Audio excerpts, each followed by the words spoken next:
Vamos iniciar aqui nosso estudo na segunda parte da gerência do processador.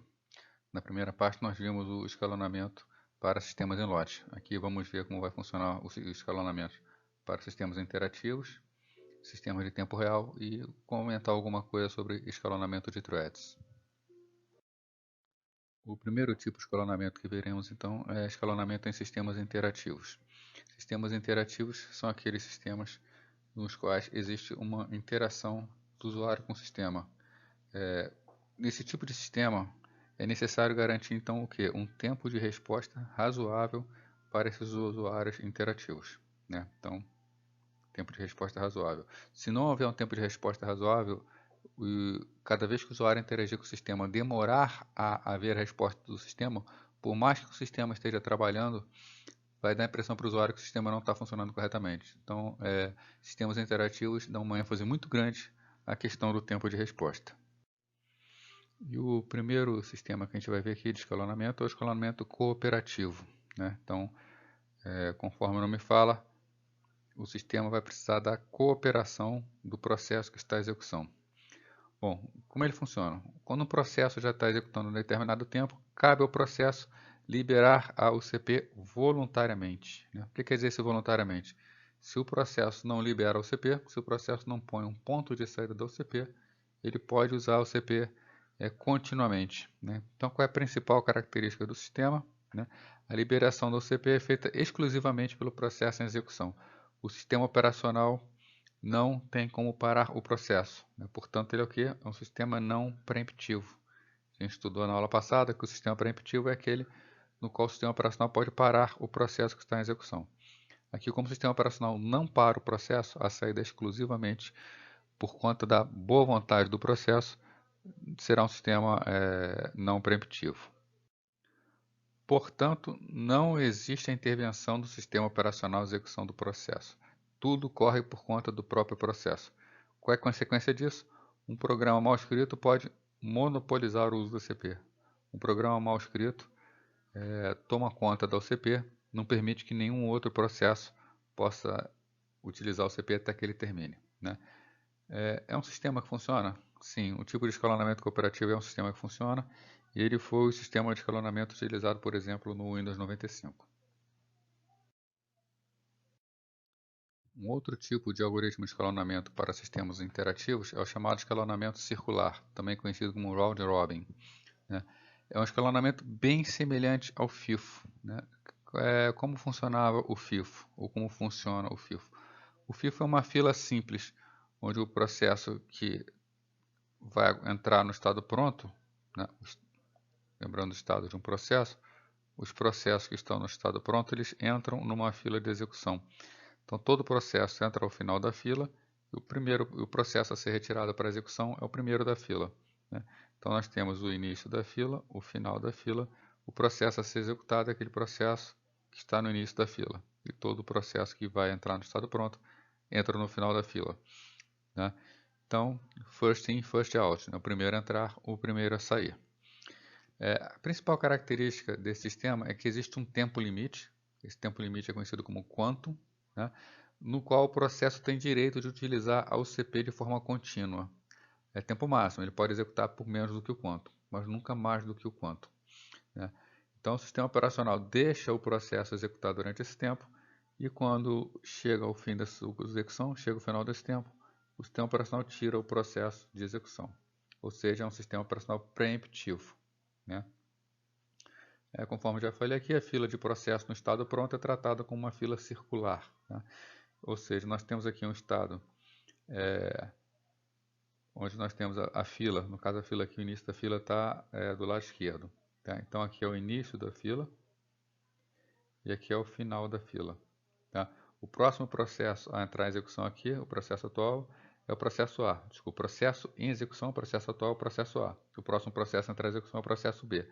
Quando ocorre a preempção, para troca do processo em execução, o que acontece? O processo A, que estava no início da fila, vai para o final da fila, situação que a gente vê depois, né? Então, o processo B passa a ser o processo atual em execução, o próximo processo é o C, e o processo A vai para o final da fila. Os processos, então, ficam circulando, né?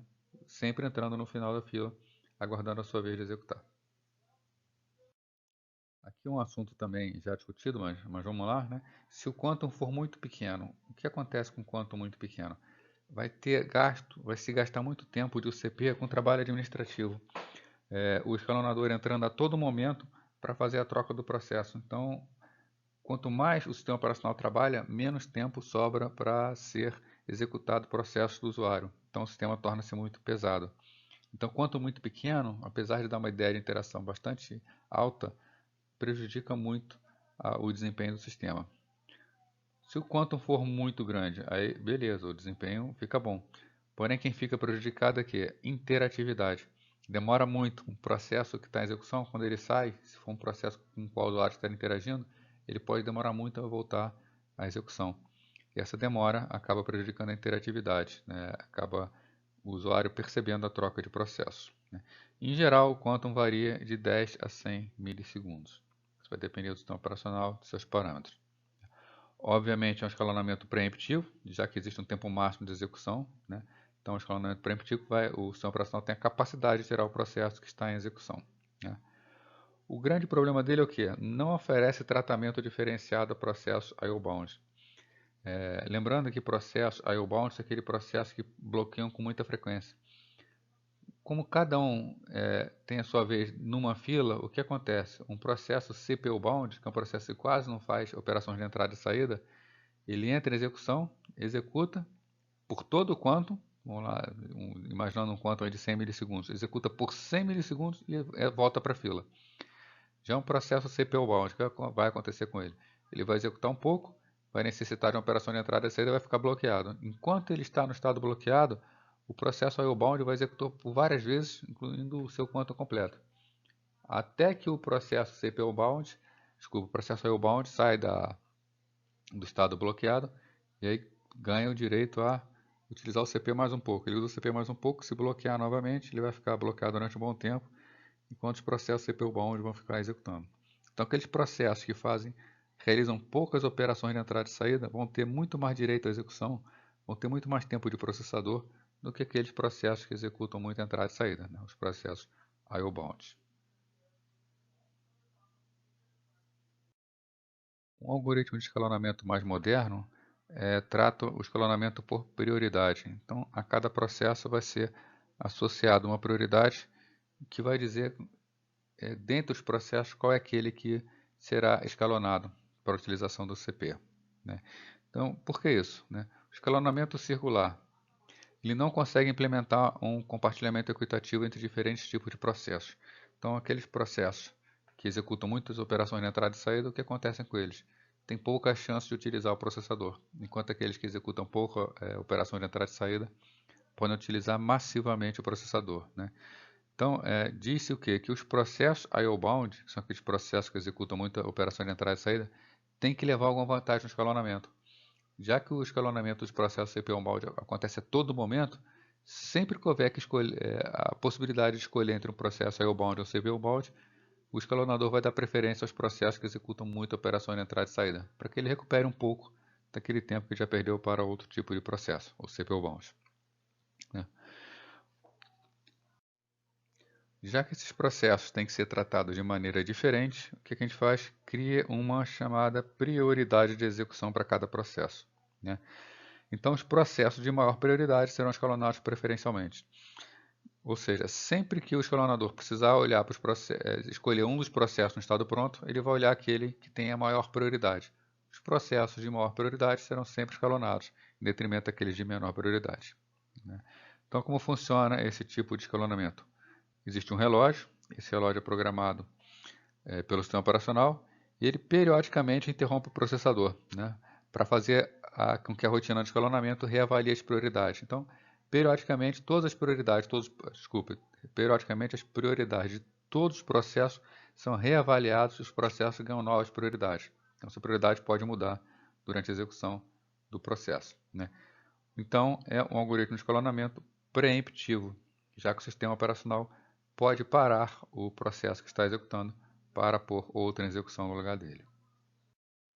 Bom, apesar da gente ter conversado aqui que a prioridade ela é reavaliada a cada momento, isso vai acontecer na chamada prioridade dinâmica, né? Então, a prioridade ela pode ser estática ou dinâmica. Qual a diferença da prioridade tática para a prioridade dinâmica? A prioridade tática é que ela ocorre quando a prioridade não é modificada durante a existência do processo. O processo inicia com determinada prioridade e ele vai até o final com aquela mesma prioridade. Ele é simples, tá? Mas pode ocasionar tempos de resposta elevados, uma vez que um processo que tenha pouca prioridade, sempre que houver outro processo com prioridade maior, com oportunidade de escalonamento, ele será escalonado em detrimento do processo de menor prioridade, né? Por isso que os sistemas costumam implementar a prioridade dinâmica. A prioridade dinâmica é aquela que muda com o correr do tempo, né? Então a prioridade é ajustada de acordo com o tipo de processamento realizado pelo processo. Se o processo, o sistema operacional resolver que aquele processo deve ter um ganho de prioridade, ele sobe na prioridade. Senão ele vai descer em sua prioridade, né? Então, basicamente funciona da seguinte maneira. O processo está no estado bloqueado. O que é aquele processo que está no estado bloqueado? É aquele que ficou um bom tempo sem utilizar o CP. Teve pouca oportunidade de utilizar o CP. Então, o processo que bloqueou, já que recentemente ele não conseguiu utilizar o CP, ele recebe um acréscimo em sua prioridade, né? Então, o processo IObound terão mais chance de ser escalonado para compensar esse tempo que eles passaram no estado bloqueado.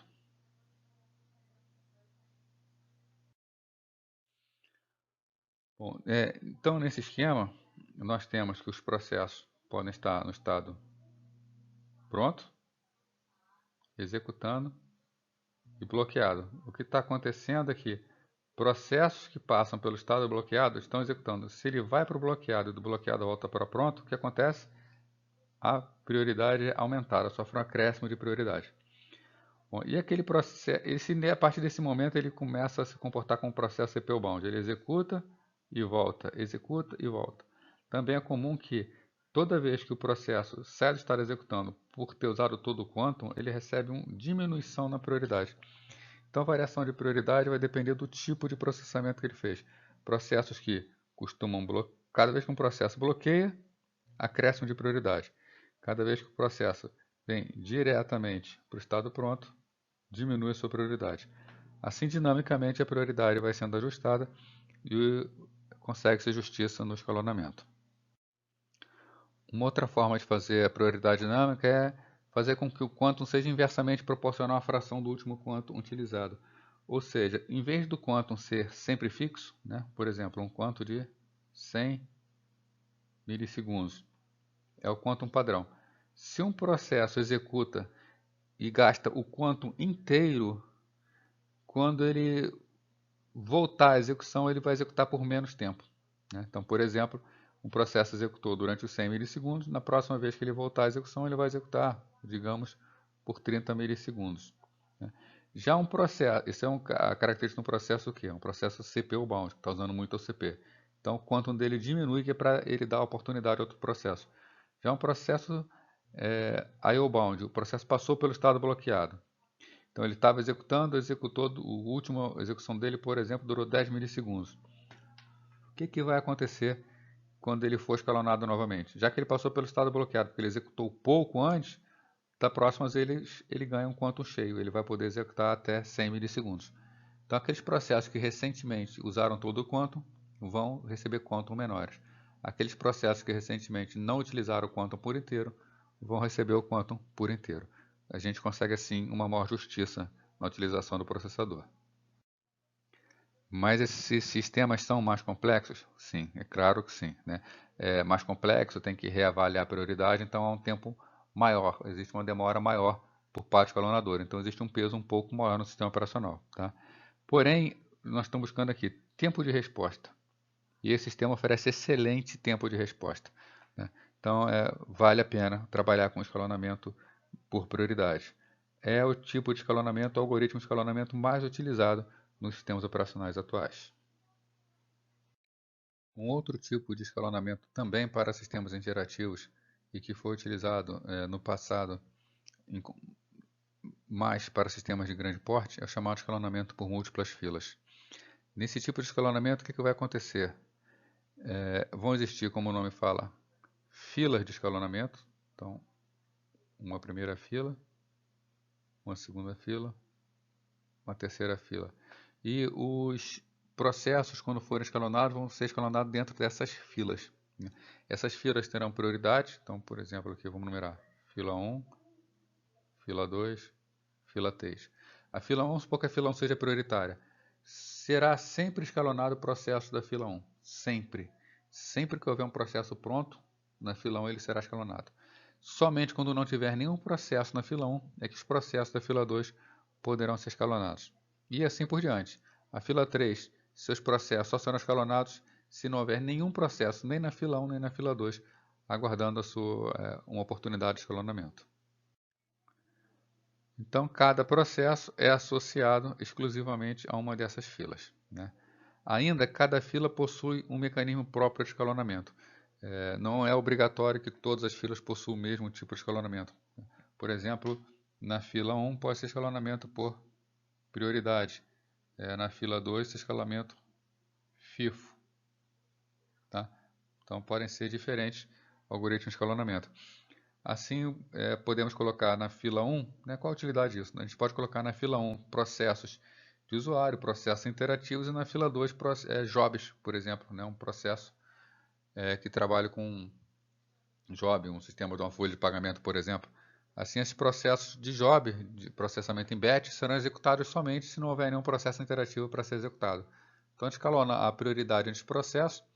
Aqueles processos prioritários sempre serão escalonados preferencialmente sobre os não prioritários. Essa prioridade sempre fazendo por numeração das filas. Um outro tipo de algoritmo de escalonamento, ainda para escalonamento em sistemas interativos, é o escalonamento por processo mais curto em seguida. A ideia é pegar aquele processo que falta menos tempo para execução ou que vai executar a próxima tarefa com menor espaço e tempo e escalonar esse processo preferencialmente. A ideia disso é minimizar o tempo de resposta geral, executando sempre aquela tarefa mais curta, né? Então, é aquela ideia de que terminar o máximo de processos possível no menor intervalo de tempo, né? Qual o problema que nós temos aqui?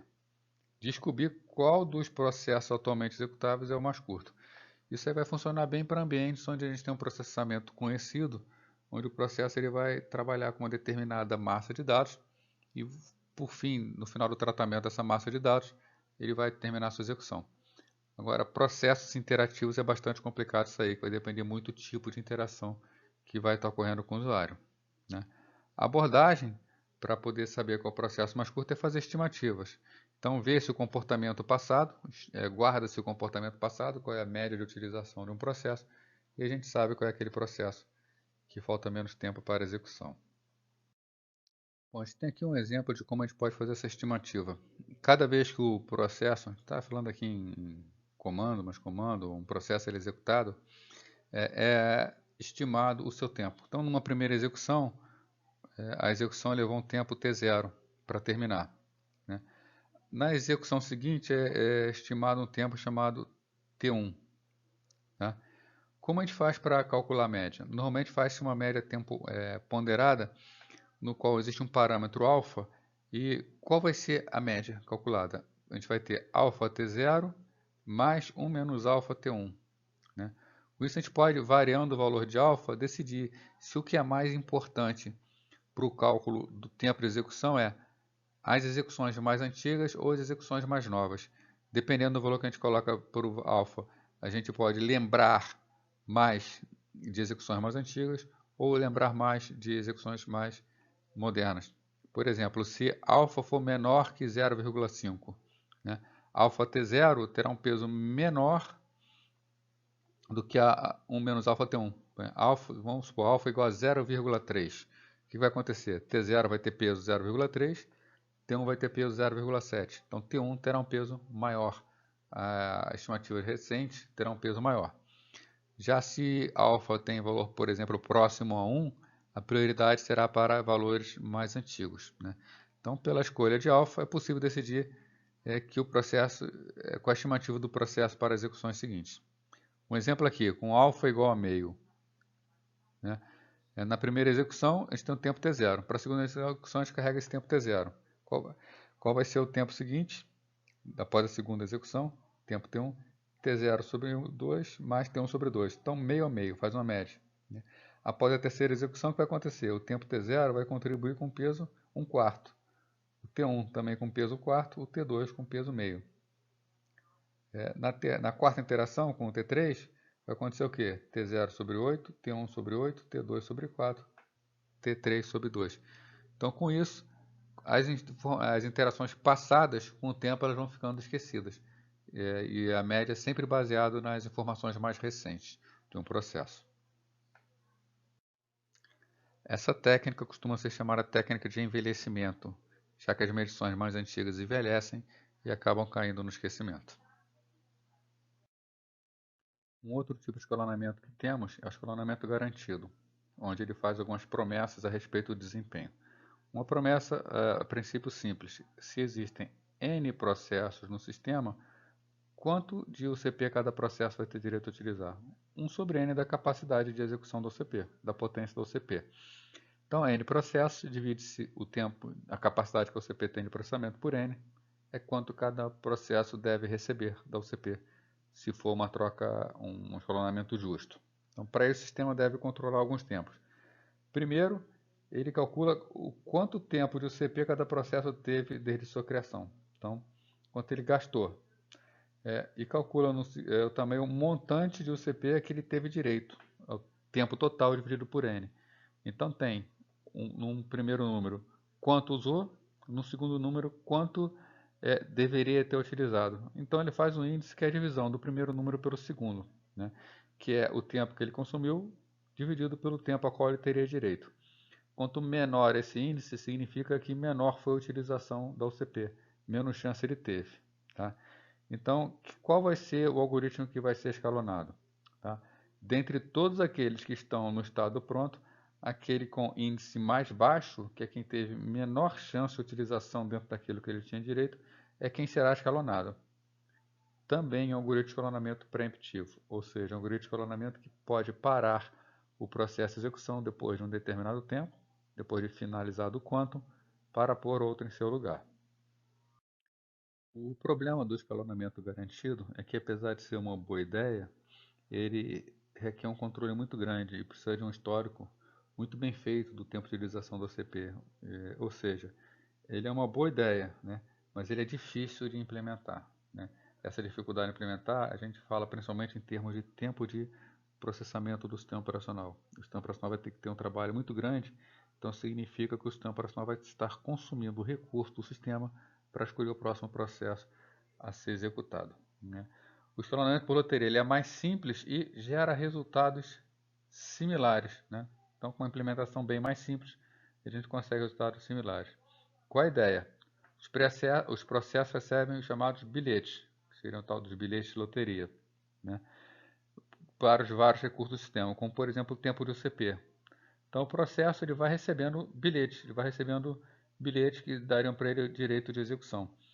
E sempre que for ser escolhido um novo processo, como é que é feita essa decisão? É feito um sorteio para saber quem é que vai receber a UCP. Feito esse sorteio, né, o processo que tiver o bilhete será o escolhido. Então, aquele processo que tem o bilhete de loteria será o escolhido, né? O processo fica com o recurso, no caso, a UCP, né? A gente consegue até, com esse tipo de escalonamento, dar alguma prioridade. Processos mais prioritários recebem bilhetes extras para aumentar a sua chance de vencer. Então, quanto mais bilhetes tiver, mais chance o processo tem de ser escalonado, de ser selecionado. Então, processos prioritários conseguem ganhar o CP mais vezes, tendo maior uso do sistema. Dessa forma, bilhete que tem uma fração F, processo tem uma fração F dos bilhetes, terá também uma fração F do recurso. Então, quanto mais bilhetes tem o processo, mais ele pode utilizar esse recurso. O interessante nesse sistema aqui é que processos cooperativos podem trocar bilhetes. Ou seja, se um processo A depende da execução de alguma coisa por parte de um processo B para poder continuar a sua execução, ele pode passar seus bilhetes para o processo B, assim o processo B executa mais rapidamente e libera logo o processo A ou os dados ou alguma informação que o processo A necessite para ele continuar a sua execução. Então o processo pode emprestar sua fatia de tempo a um outro processo se ele depender daquele outro processo. De forma semelhante, ele pode passar para um processo servidor seus bilhetes, e assim o servidor vai executar utilizando o tempo do processo, uma vez que ele está executando tarefas, está fazendo cálculos ou qualquer outro tipo de atividade para aquele processo, né? Quando o servidor tiver concluído, é claro, ele devolve os bilhetes restantes, tá? É um algoritmo de escalonamento preemptivo. A cada final de quantum, o sistema operacional para o processo que está em execução, avalia os bilhetes para chamar o próximo processo. Uma outra categoria de escalonamento é escalonamento de sistemas de tempo real, né? Então, o que é um sistema de tempo real? Um sistema de tempo real é aquele sistema no qual o tempo tem um papel importante, um papel essencial. É aquele sistema que ele tem que responder dentro de uma determinada parcela de tempo. Não é um sistema que tem que responder rápido, mas é um sistema que tem um requisito de tempo e que a resposta tem que ocorrer dentro daquele período de tempo, tá? Pode até ser um pouco mais longo, mas tem que ocorrer dentro daquele período de tempo. Normalmente são sistemas que recebem estímulos externos e o computador tem que reagir dentro de um montante de tempo fixo para cada estímulo. Então, o sistema recebe um estímulo, esse estímulo vai executar determinado processo e esse processo tem que acabar dentro do tempo desejado. Só alguns exemplos de sistema de tempo real. Sistema de monitoramento de pacientes numa UTI, né, onde perder o tempo pode significar perder a vida do paciente. O sistema de piloto automático de um avião, ele não pode demorar muito na tomada de decisão dele, por razões óbvias, né? Controle de robôs em uma fábrica automatizada, tudo na fábrica automatizada acontece dentro de parcelas de tempo muito bem definidas. Então, a montagem de determinado produto é toda calculada, tem parcelas de tempo onde cada fase deve ser executada. Então, vai ser utilizado também um sistema de tempo real. Nós estamos falando então de sistemas em que o sistema não só tem que processar a resposta certa, mas tem que processar dentro de um tempo pré-determinado, tá? Disse inclusive que ter a resposta tarde demais no sistema de tempo real é tão ruim quanto não ter a resposta, ou quase a mesma coisa como não ter a resposta. Bom, os sistemas de tempo real ainda podem ser categorizados de duas formas. O sistema de tempo real crítico, onde os prazos são absolutos e precisam ser cumpridos, não pode de forma nenhuma extrapolar o prazo, nenhum dos prazos. E temos o sistema de tempo real não crítico, onde ocasionalmente perder um prazo não é aquilo que é desejável, ele é indesejável, mas é tolerável. Perder um prazo às vezes pode ser tolerável, nesse sistema então não crítico.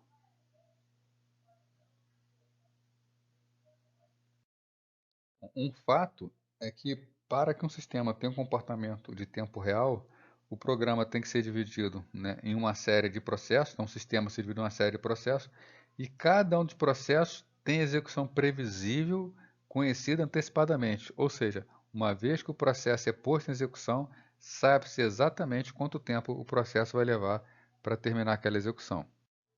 Outro fator desejável é que os processos tenham uma vida curta, podendo ser concluídos num curto espaço de tempo.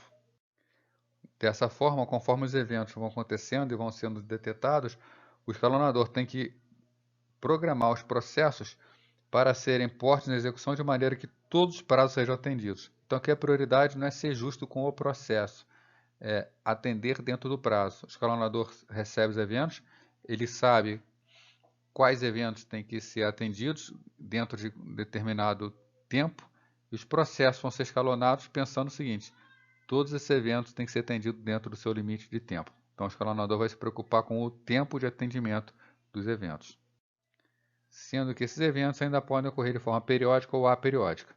Eventos periódicos são aqueles que ocorrem em intervalos regulares. Quando ele ocorre uma vez, o sistema sabe exatamente quando ele ocorrerá novamente. Já os sistemas aperiódicos são aqueles que são imprevisíveis. Eles podem ocorrer a qualquer momento, não tem como prever quando será a ocorrência do próximo evento. Bom, se temos eventos periódicos, vamos supor M eventos periódicos, né? Para cada evento I, então, o evento I nós sabemos que ele ocorre com um período PI, então de quanto tempo ele ocorre, e ele leva CI segundos para executar cada vez que é chamado. Bom, a carga do sistema vai ser calculada como a soma de todos os M eventos para cada um deles. O tempo que ele leva executando dividido pelo período no qual ele é executável. Se esse valor, essa soma de todos os eventos for menor ou igual a 1, nós dizemos que temos um sistema escalonável, ou seja, é possível escalonar esse sistema. Já se nós temos muitos eventos acontecendo, com períodos muito pequenos, eles acontecem a todo momento, a gente corre o risco dessa somatória ser maior do que 1. Se for maior do que 1, não tem como implementar, porque o sistema não vai ter a capacidade de responder a todos os eventos dentro daquela fatia de tempo no qual é necessário. Bom, um algoritmo de escalonamento de tempo real, um sistema de tempo real, melhor dizendo, é aquele sistema no qual os projetistas dizem todos os processos que vão estar em execução no sistema. O usuário não tem como ficar instalando programas. Se ele instala diversos programas, vão ter processos que não fazem parte do sistema de execução, eles podem estar concorrendo pelo uso da OCP e fazer com que o sistema não seja escalonável.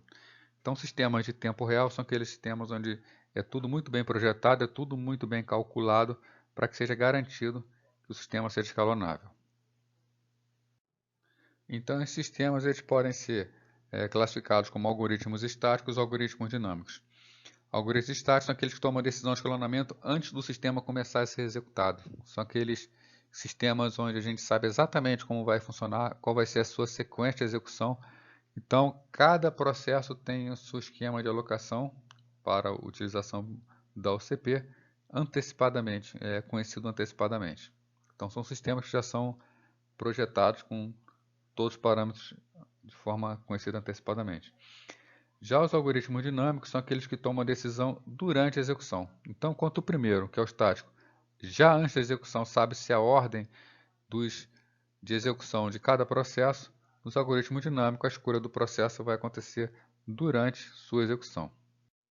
Isso quer dizer então que para o escalonamento estático funcionar perfeitamente, vai ter que ter uma informação disponível antecipadamente, né, sobre o trabalho a ser feito e os prazos que precisam ser cumpridos. Ou seja, a gente já sabe aquilo que o sistema vai fazer, é muito bem conhecido, os escalonamentos são todos definidos previamente.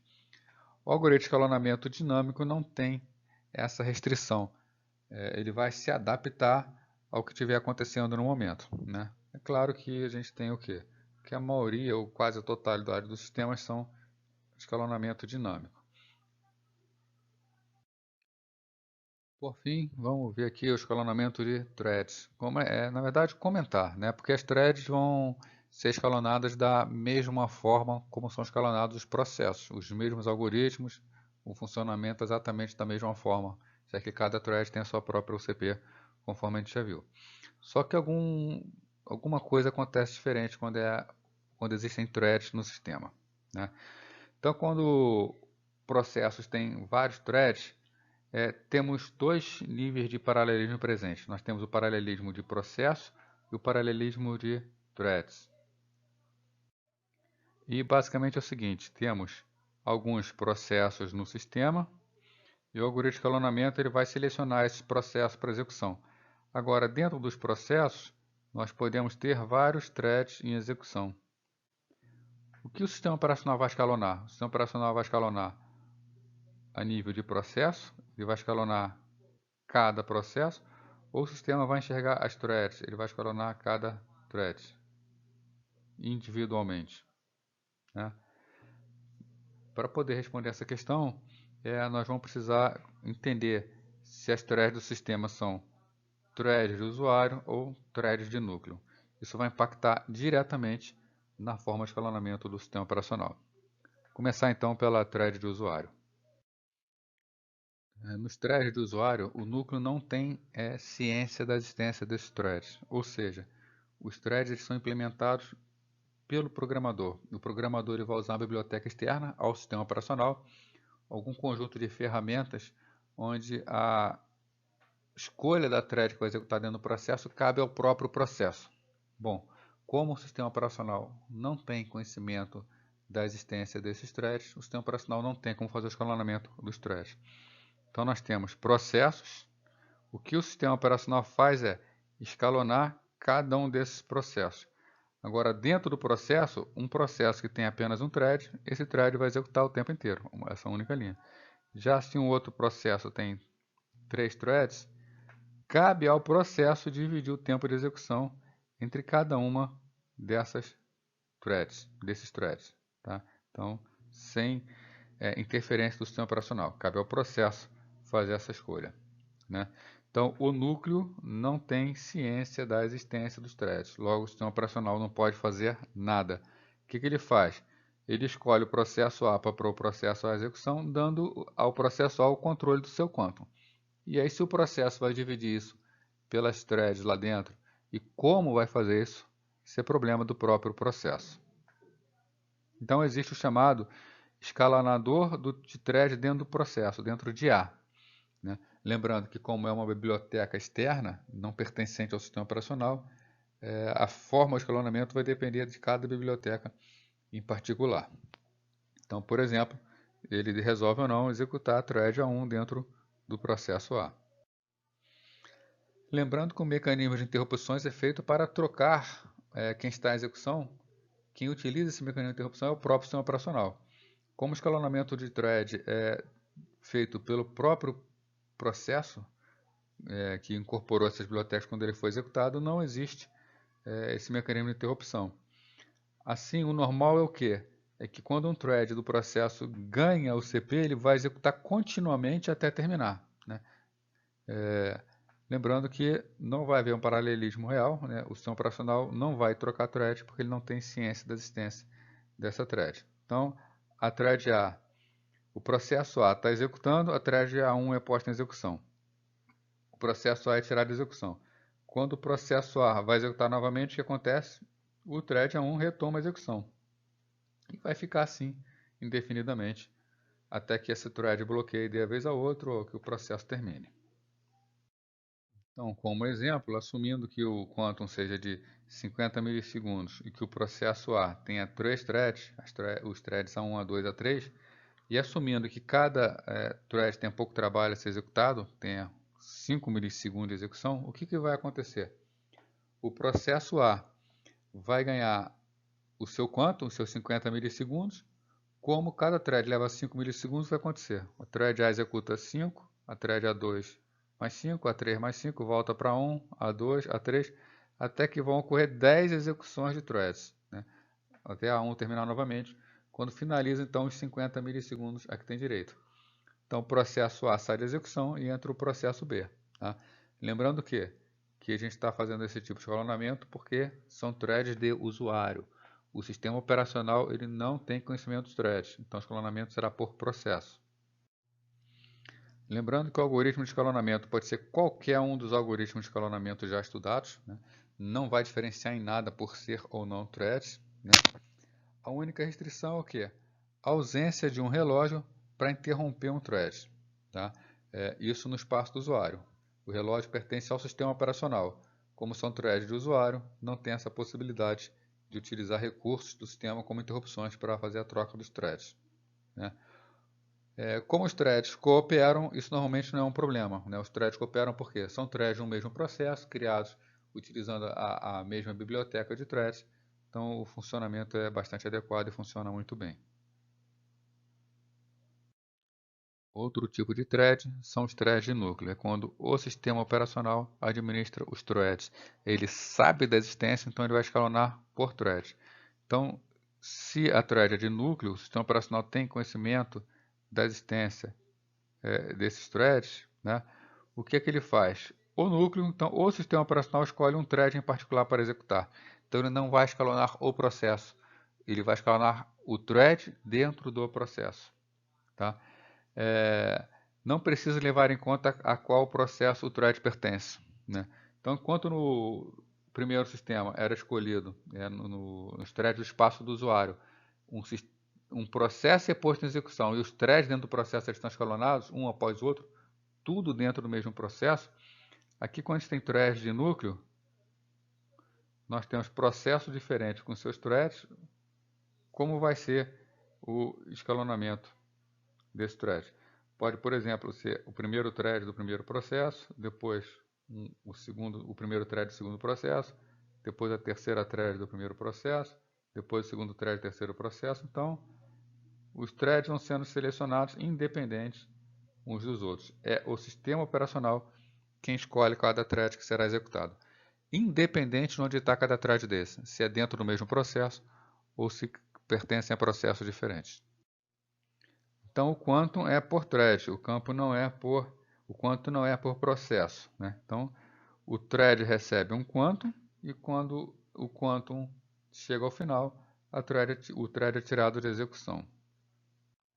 Então, usando valores similares aos anteriores, usando um quantum de 50 milissegundos, né, sendo que os threads são bloqueados a cada 5 milissegundos, né, o que pode acontecer num período de 30 milissegundos? 6 threads serão escalonados. Então, em vez de ser A1, A2, A3, pode ser thread do processo A, thread do processo B, depois thread 2 do processo A, thread 2 do processo B, thread 3 do processo A, thread 3 do processo B. Então, os threads eles são executados independentemente de a qual processo eles pertencem. Fazendo agora algumas considerações sobre se o thread é no espaço do usuário ou se o thread é no núcleo. Bom, realizar o chaveamento de um thread com thread do usuário exige poucas instruções de máquinas, já que, na verdade, o sistema operacional não faz chaveamento nenhum. Esse chaveamento ele é por conta do processo que está implementando os threads. Então, é uma troca bem mais rápida. Ou, basicamente, não há troca, já que é tudo administrado pelo processo, né? Já com thread núcleo, a gente precisa de um chaveamento de contexto completo, já que sai um thread e entra um outro thread que pode ser inclusive de um outro processo. Então é um trabalho mais complexo, mais sofisticado.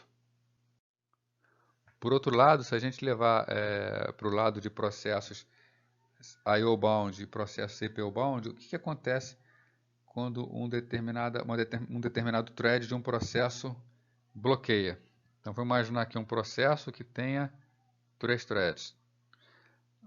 Uma determinada thread, ou um determinado thread, esse primeiro thread, ele executa uma operação de entrada e saída. Qual é a regra para quem está executando a operação de entrada e saída e está aguardando por uma resposta do subsistema de entrada e saída para poder continuar? Vai bloquear. Bom, se temos threads no espaço do usuário, o sistema operacional não sabe da existência dos threads. Então quem vai bloquear vai ser o quê? O processo por inteiro, mesmo que outros threads não necessitem dessa informação para continuar. Já por outro lado, se os threads estão no núcleo, no sistema operacional, e esse thread em particular necessita de esperar uma informação, o sistema operacional bloqueia o thread e não o processo. Então, embora esse thread, esse processo esteja bloqueado aguardando a informação, os outros threads podem continuar executando normalmente. Ainda uma questão importante é que quando nós trocamos threads dentro de um mesmo processo, só precisa mudar o estado do processador. O espaço de endereçamento é o mesmo, as variáveis globais são as mesmas, então mudar de thread dentro de um processo é muito mais simples do que mudar de thread de um processo para thread de outro processo. Já porque se nós mudamos, por exemplo, de um thread do processo A para um thread do processo B, nós estamos, na verdade, fazendo o quê? Uma mudança de contexto, estamos mudando o processo como um todo. Então é muito mais rápido quando o chaveamento é feito por thread dentro de um mesmo processo do que por thread de processos diferentes. Então isso deve ser levado em conta, né? Se temos, por exemplo, o processo A, vou mudar aqui a canetinha, o processo A com as threads 1, 2, 3 e o processo B com as threads 1, 2, 3, se a gente faz o escalonamento, ou o sistema operacional faz o escalonamento da thread A1, A2, A3 e depois B1, B2, B3, será muito mais rápido do que se optar, por exemplo, por fazer o thread A1, muda para o processo B para fazer o thread B1, depois muda o processo A para fazer o thread A2, depois muda o processo B para fazer o B2, depois A3, depois B3. Estaremos sempre chaveando processos, que é muito mais custoso que chavear threads. Então, o mais racional é o quê? Executa a thread A1, em seguida o A2, depois o A3. Terminado, vai para a thread B1, para a thread B2, para a thread B3. Assim racionaliza a utilização do CP e funciona de uma forma bem mais rápida. Portanto, né? O núcleo deve levar em conta essa informação quando tomar uma decisão de escalonamento. É muito mais rápido escalonar primeiro todos os threads de um processo para depois passar para outro processo. Por fim, uma questão para ser levada em conta é que quando o escalonamento dos threads é feito no espaço do usuário, o algoritmo de escalonamento vai ser aquele adotado pelo processo. Ele não segue obrigatoriamente o algoritmo de escalonamento do sistema operacional, né? Portanto, o escalonamento das threads, ou escalonamento dos threads dentro do espaço do usuário, pode seguir qualquer algoritmo de escalonamento. Quem resolve isso é a biblioteca de threads. Nesse momento, a gente termina a primeira parte da disciplina, onde nós vimos as duas primeiras unidades, e a partir da próxima aula a gente entra na terceira unidade e começa com o gerenciamento de memória, que será o assunto que seria tratado para a prova A2.